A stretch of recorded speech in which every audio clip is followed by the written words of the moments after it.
daily soccer podcast with the Global Sports Podcast Network.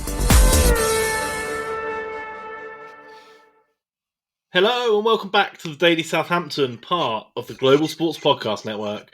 My name is Greg Elliott, and as always today, joined by my good friend and wonderful co-host, Zach Ingo-Finch. How you doing, mate? How you doing, mate? Yeah, I'm doing good. Look, we are in a nice and rare lull. A little break from all of the football. No midweek game for Saints this week. And so we've got some time to talk about something in football that's not entirely Saints related. But, it is a huge talking point. And that is the 3 p.m. blackout rule and the consequences of such. So it's going to be a nice, fun episode, Zach. I'm looking forward to it. Right, let's start at the start, right? Why is there a 3 p.m. blackout rule? And when did it start? So it originated in the 1960s when Burnley chairman Bob Lord encouraged the EFL to oppose television coverage of 3 p.m. Saturday matches. He wanted to protect attendances at lower league games and encourage fans to go to matches in person rather than stay at home and watch higher profile games on TV. The policy has since been adopted by the Premier League, the Scottish Premier League, EFL, and the Scottish PFL. Only the FA Cup final, which traditionally kicked off at 3 o'clock, is technically allowed to be shown in broadcast. Obviously, now they changed that to kick off later for international audiences anyway. It still applies. So it was a bit of a break during COVID, if I remember rightly, right? Yeah, there was a short break when they were played behind closed doors because they couldn't get fans out there. But interesting. So fans that can't attend get to watch it but only if there's enough. I have lots of opinions, but my first opinion, Greg, is of course it was Burnley.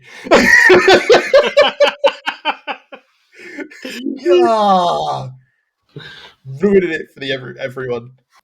There's a lot around it. And as somebody that can't get to the games all the time for multiple reasons, like financial is one of them, I really dislike the idea that there should be an expectation on fans all the time to be able to spend pretty much all of their money to go to games, to eat food, to travel there. It's not just the game, it's basically hours of the day set aside the whole of the day to go to the game. And then if you do not go to the game or you do not consume football in the way that is deemed to be quote unquote true, you are not quote unquote a true fan. There are tons of opinions I have on the fact that, the financials is just the biggest one, right? But there are things like people that struggle to get out. You've got people with disabilities. You have people with mental health issues and all that kind of stuff. That it's not easy to go in person to games all the time, right? And also you've got the away fixtures where if you can't get to the away fixture, you then can't watch it. You then have to kind of catch up. And that's not just like a physical limitation, right? Like, there are less away tickets than home tickets. Like 30,000 people go to St Mary's every week, and we get 1,500, 2,000, sometimes up to 3,000 away tickets. That's a disproportionate amount of people that are not going to be able to do that. And the idea that those people all of a sudden decide to go to a lower league game instead is absolute nonsense. I don't even think, genuinely, if you had to put a percentage on it, it's got to be less than 2%, right, of people that do that. For me, it's one of those things as well that obviously the Online Safety Act came out in the UK recently. I'm not getting into that minefield, but my point is, day one, people found a workaround, right? Day one. Did take long. They haven't closed that loophole. That is where you're at with it not being broadcast at 3 p.m. in the UK, right? People will find loopholes. I'm not saying you should go out and find those loopholes, but those loopholes exist. And that means that people will use them. And that's why I think it's done from a financial perspective. to think that people, if they had the ability to actually watch all of them, I'm sure people would probably pay slightly more money. So there's just a lot of, it just seems very outdated. And like when you've got Prince William coming out and being mad about it, it's just a bit, I just don't really understand a need in modern society for that to happen, You think of all people, Prince William could afford a dodgy Fire Stick, Mate, he's probably got a virtual private network at his home.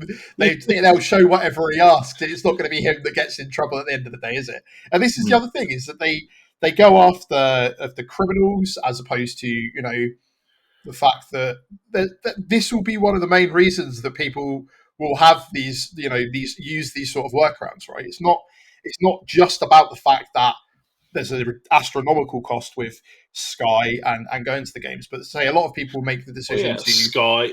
Let's not forget, it's not just Sky, right? If you're no, in the Sky, Premier TNT. League, it's Sky, TNT, Amazon Prime.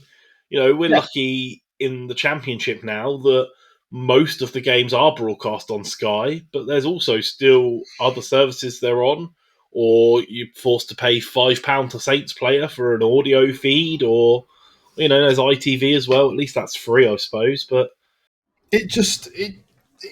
we ultimately, one of the reasons we know is that it's all about money, right? And that's big part of the problem. And like I've already been stung a couple of times, with having to sort my life out around the fact they moved all the fixtures to 12 p.m. That's even like with you having a season ticket. I don't have a season ticket. I go as and when I can go and when I can afford to. And I think that part of it is just not talked about enough. And it's the way they've managed to almost create a culture where fans will turn on each other for not making the commitment financially and effort to go out, when realistically they're the ones that are sat there bringing in all the money. But if the original point of it was to make people, instead of watching it on TV, go to watch their local team, I don't think that's happened.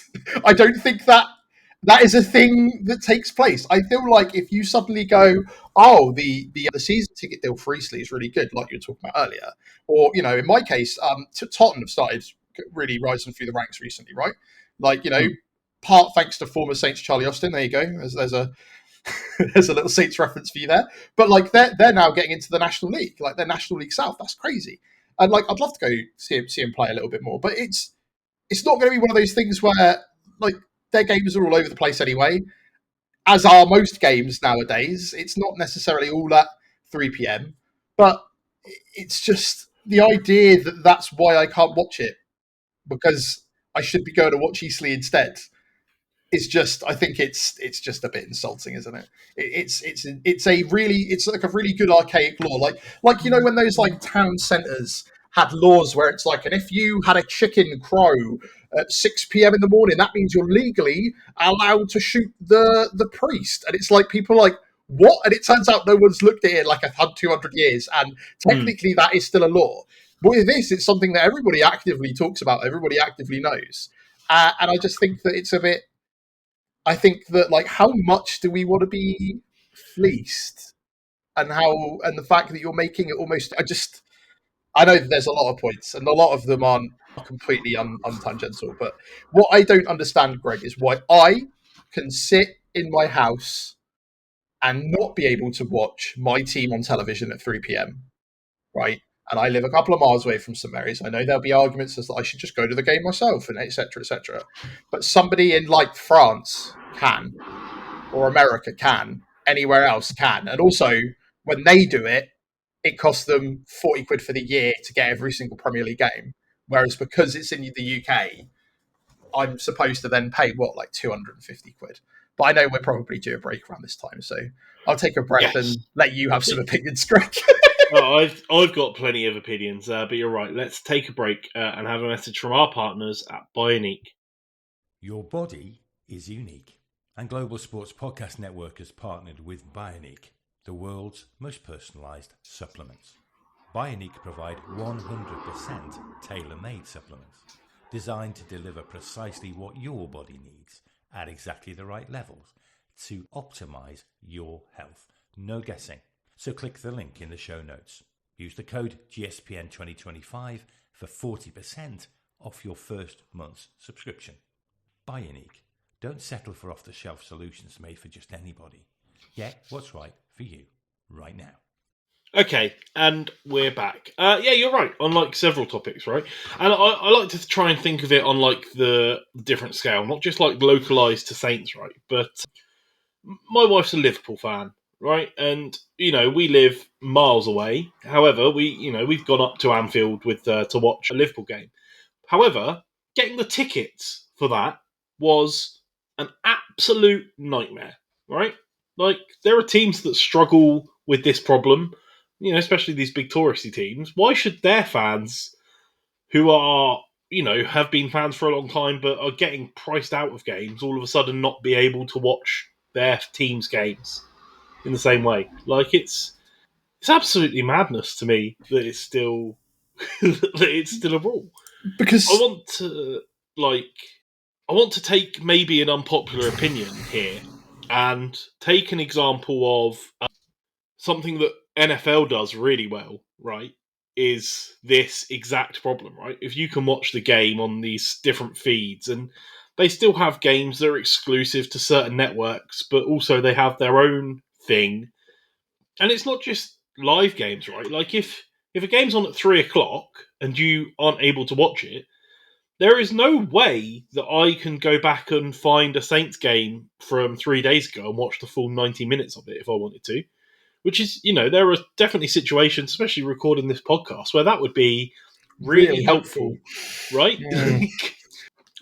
And it's crazy. Why isn't that just a service that you can pay? Even if you were charging top dollar for that service, right? If you were charging £150 a month for the ability to scroll through, and even if it's not live at 3 p.m, just like watch back the full 90 minutes of games from even if it's just the last week, right? People would pay that. Why isn't that something that's on offer? It feels like they're missing so many. You know, there's the side of it where, as a consumer, you're feeling fleeced by not being able to do it, and also the side of it of they could make so much more money with these very simple offering these simple services, right? And if you price it right, I think no the one's going to problem complain is about it. if they've got piracy problems now and that service was offered, people would just run those previous games on a loop and also get people to pirate it, right? And people would also just pirate it. That's one of the issues you've got there. But second of all, it's the fact, Greg, that the intercomplexities of these business to business relations, right? And the ultimate, it's just all about money. It's all where it is. It's the fact that if the Premier League released their own thing, and what would be the need for Sky? What would be the need for TNT? They'd sink overnight. And they would. That's what I'm saying. Sky Sports? But that's what I'm saying. That's what NFL does really well, because they still have these massive TV deals with CBS and ESPN that have their exclusive coverage of certain NFL games.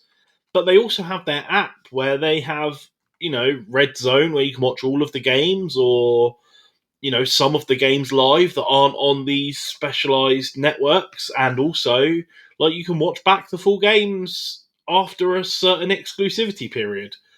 Like, you know, you can only watch it on ESPN for 3 days, but then like the really extended highlights and the full game are available from the Monday morning for you to watch your team. Like, just seems crazy to me that of all of the bad ideas that we bring in from American sports, that this isn't, you know, this feels like the user friendliest one, and we haven't like approached this and gone, this is a really good idea. Yeah, you're right. Like, hey, let's a halftime interview somebody who clearly doesn't want to be interviewed, but let's ignore all of these useful things about it. And yeah, no, you're right. And it's because it's not being driven by logic. If it was being driven by logic, this 3 p.m. blackout rule wouldn't exist, because everybody knows that it doesn't stop people from attending lower league matches, and everybody knows that people will figure out a way to watch the match one reason or another, and they can lock up and shut down as many people as they think that are running these Fire Stick sort of scams or whatever. that isn't going to stop somebody from operating a private network out of their bedroom in insert country that isn't in the UK here, right? And people are going to use that to get around it, and they're going to be annoyed because the stream quality is going to be bad. But again, people will do that.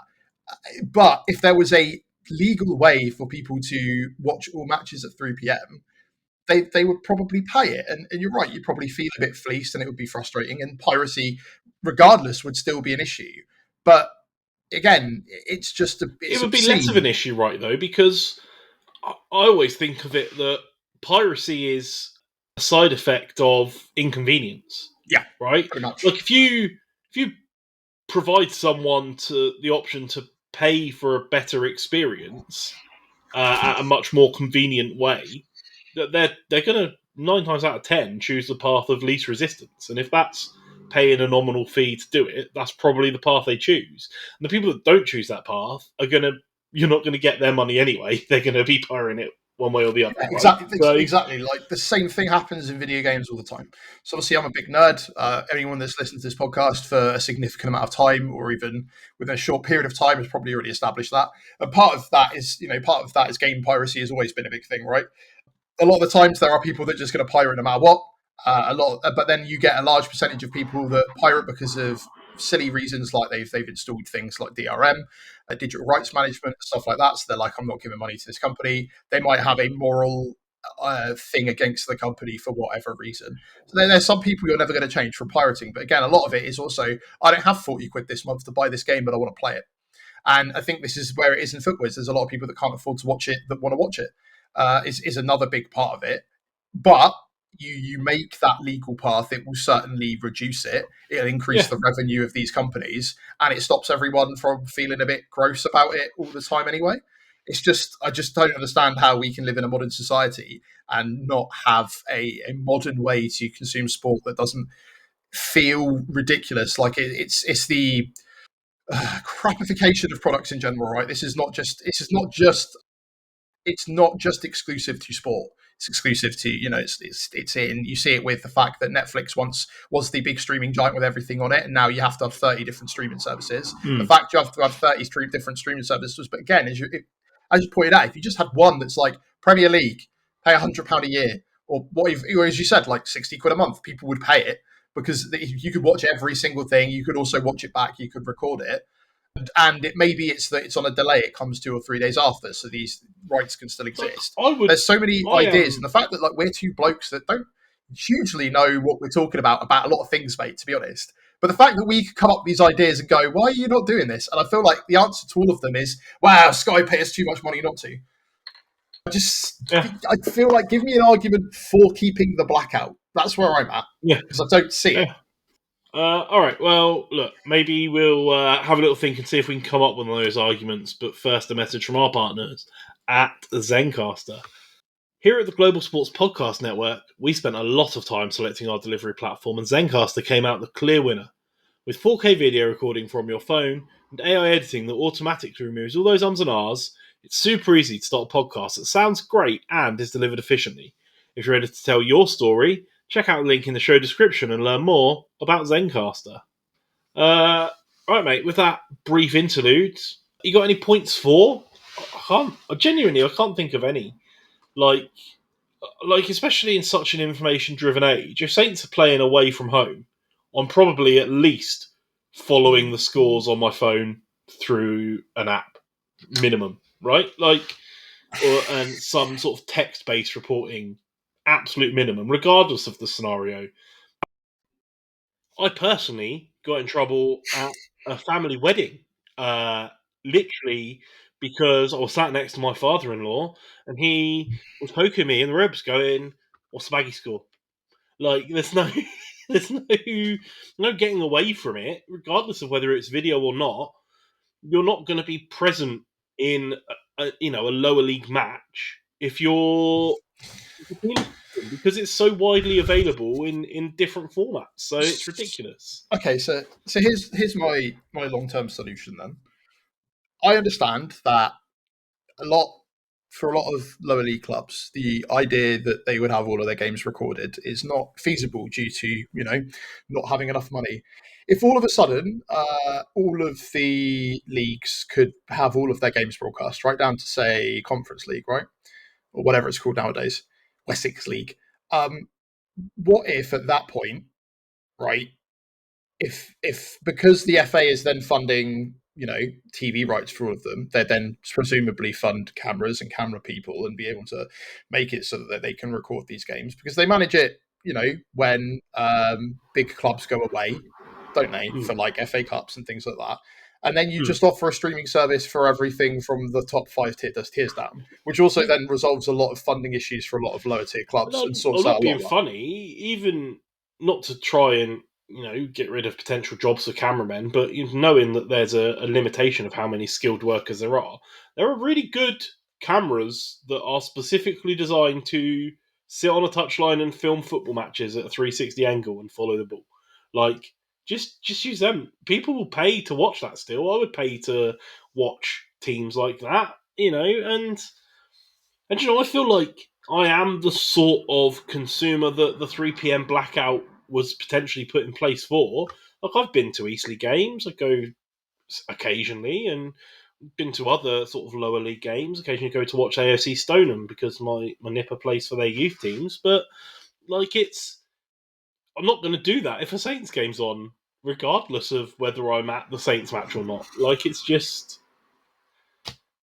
Yes, it's not going to happen. it's a solution for a problem that is in the past, and it seems to be kept up for a reason that I'm not quite sure. But it feels like it's a lot to do with things that the solution was originally not put in place for, and it's just mad to me that people can come up with all of the different ideas. Like, I'm sure we're not the first people to have thought about the NFL model being used instead. I'm sure we're not the first people to have said a lot of the things we've said today. I think that the reason it feels more prevalent is obviously I've very much noticed a lot of our games recently have been moved to sort of 12 o'clock. I'll probably try and get Sky Sports again now. The fact that we're in the Championship and having a lot of our games moved, but I got rid of it last year for the Premier League. One, we were never shown. Two, I needed to have an Amazon Prime subscription, a TNT subscription, and Sky Sports subscription to be able to watch half the games. So that became a bit of a nightmare. And like, I've seen arguments for, wow, it stops people from going down the pubs. That's a bigger societal issue as it is, right? Like, the fact that pubs are going downhill is not going to be saved by that happening. So Yeah. I just think that there's if all of a sudden, I think that was an argument against streaming services replacing. I just think it needs to get Look, with the times a little and bit. if they want to make it more affordable and or invest more of the money in the pyramid, here's another controversial opinion that I'm sure people will either love or hate: bin off pundits. I'm not interested, mate. I have no interest whatsoever in what Jamie Carragher, Gary Neville, Jamie Redknapp, Alan Shearer, Ferdinand, zero interest in their opinion on the game that's happening in real time. And I use the half time of the games I watch on TV in a very similar way that I use half times at the stadium, and that is to go to the loo, get a drink, and sit and scroll through my phone and check the results and the scores of the other games, because it has no value to me, and feels like those salaries could be put to better infrastructure elsewhere. I've got family in France, right? So I've watched games, 3 p.m. games abroad when I'm in France. And one of the things that I always found fascinating is that a lot of the time the half time is treated exactly the same way, where it's either 15 minutes of advertising solidly, where again I go up and do stuff, or alternatively it just literally repeats the match stats in a loop. And Yeah, I'll tell you rolls what, through the I short don't highlights. really. Sorry. Sometimes, yeah, they roll through stats or they show Yeah. like short highlights. Yeah, great, fine. So maybe that's it. But this is also, to be clear, this conversation's come about after Mark Goldbridge was appointed as, I think, we don't know what his role is, to do with the new BBC Bundesliga coverage, which is what it is. That's a whole separate thing, right? And this is me going, it's kind of insane that, like, the BBC really showing their bias for Man United, that they've literally got a Man United vlogger to somehow cover Czech Notes German football. And then, Greg, you said that you'd actually probably find it significantly more entertaining than the idea of the pundits anyway. So we had a big disagreement there, but I actually in kind of agreement with you that yeah, if you kind of cut down on that kind of stuff. But then the problem is with that is it's all about keeping you engaged to Sky Sports. It's about keeping Sky Sports on. If you don't have the hour-long preamble before the game where a bunch of people give their opinions on the different, you're not going to be tuned in during that time. You're going to turn on when the football starts. If you turn on when the football Spoiler starts, alert, mate. viewership goes That's down. what I do anyway. Like, There you go. But then the problem is that it's not everything is built for the individual. It's built for the masses. I just don't think that the 3 p.m. blackout rule is built for the masses, and thus I think No. it should change. That's where my opinion on it ultimately lies. I realise that it's nothing to do with me as a fan not going to as many games as I think other people think I should. It's nothing to do with the fact that people move away and can't find stuff. So yeah, it's well, look, mate, I'm with you. I'm a season ticket holder and go to the home games, and this season trying to swing some away games in there with somewhat difficulty and logistical planning, but we're working on it. And I agree, it should just be easier. It shouldn't be that difficult. We should just be able to watch our team play when they play, and that's it. And if and I'm not saying for free. Don't get me wrong. Like, even if you want to throw it down to individual club model, right? I know that people were moaning about paying a £5 to watch pre-season games, but if you got the same deal with paying a £5 to watch competitive games, no one's grumbling at that, are they? It's a different kettle of fish. There's got to be a better way. The way that it is at the moment is not it. I'm with you. I fully. Yeah, that's right. Like, we're not going to have every solution, but it's one of the things we talked about, because I think we feel passionate about it. We know our audience isn't just restricted to the UK, so they don't seem to have this problem. But there's a lot of people that are in the UK that do have this problem, and it's weird to me that fans kind of turn on each other because they're worried about it tearing up the bottom of the football pyramid. And it's like, well, I think that there's a bigger problem there with how the football pyramid works. If you think that this person is not going to attend a league game because they could watch, like, I don't know, Aston Villa Brentford on the weekend. Like, neutral fans aren't going to go either way. So I don't really understand what the problem is. But hey, that's enough rambling for today, Greg. Well, that's it. Yeah, that brings us nicely to an end. That is all we've got time for today. Let us know your opinions or any better solutions, right? If we get this conversation going, maybe someone takes notice and finds a better way to do things, right? We can only hope. But let us know on all of the social media. We are on YouTube, Instagram, Facebook, TikTok, X, Blue Sky. Drop us a message. Let us know your better solutions, because there's bound to be one. We will be back tomorrow with our match preview as we head into a tough game against Stoke City at the weekend as Championship action returns. But until then, thank you very much for listening. Zach, thank you very much for joining me. Thank you, mate. And everybody else, have a wonderful day. Bye.